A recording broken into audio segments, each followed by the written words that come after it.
மீனா வானத்தில் பறக்கிற மாதிரி இருக்குன்னு சொல்கிறாங்க. செந்தில், நான் என்ன பெருசாக செஞ்சேன்? மீனா, எங்கள் அப்பா கிட்ட பேசியிருக்கீங்களா, சவால் விட்டுருக்கீங்களா? உங்கள் மனசை பற்றி புரிஞ்சிக்காம நீங்கள் பார்க்குற வேலையை மட்டும் பார்க்குறாருல. செந்தில், நான் உங்கள் வீட்டு ஆளுக்காக நான் கவர்மெண்ட் வேலைக்கு போவேன். ராஜி கதிர் ரூமில். கதிர், உனக்கு ஏதாவது வேணும்னா என்கிட்ட கேளு, அப்பா கிட்ட கேட்காத. ராஜி, நானே வாங்கிப்பேன். கதிர், நீ எப்படி வாங்குவ? ராஜி, காலேஜ் முடிஞ்சதும் வேலைக்கு போன உடனே வாங்கிடுவேன். கதிர் தூங்கிடுறாரு. ராஜி டியூஷன் எடுக்கிறத சொல்லலாமா வேணாமான்னு குழப்பத்தில் இருக்காங்க.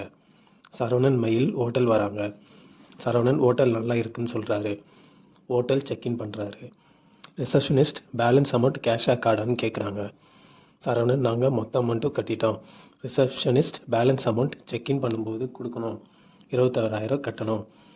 மயிலை தனியாக கூட்டிகிட்டு வெளில வராரு. சரவணன், நீ எந்த வெப்சைட்டில் பணம் கட்டுன? எடுத்துக்காட்டு. ஃபோன் பார்க்குறாரு. அதுலேயும் 5,000 அட்வான்ஸ், மீதி செக்இன் பண்ணும்போது இருக்குது.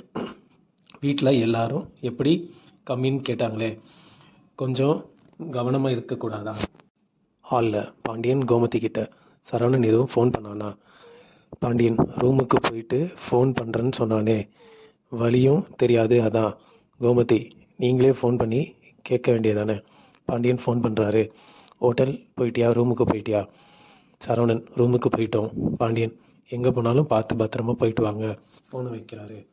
சரவணன், நான் போய் அட்வான்ஸ் பணம் வாங்கிட்டு வரேன். சரவணன், நாங்கள் தெரியாமல் புக் பண்ணிட்டோம், நீங்கள் அட்வான்ஸ் பணத்தை திரும்ப கொடுத்துருங்க. ரிசப்ஷனிஸ்ட், நாங்கள் தெளிவாக போட்டிருக்கோம், அட்வான்ஸ் ரிட்டர்ன் பண்ண மாட்டோம். மயிலம்மா ஃபோன் பண்ணுறாங்க. சரவணன், இங்கே நடந்தது எதையும் சொல்லாத அப்படின்னு சொல்கிறாரு.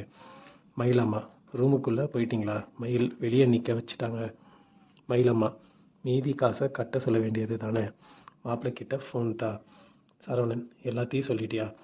மயிலம்மா, மயிலுக்கு உலகம் தெரியாது, நீங்கள் கவனமாக இருந்திருக்க வேணாமா? மயிலை ரோட்டில் நிற்க வச்சு காக்க வச்சிட்டீங்களே. இதோட எபிசோட் இங்கே முடியுதுங்க.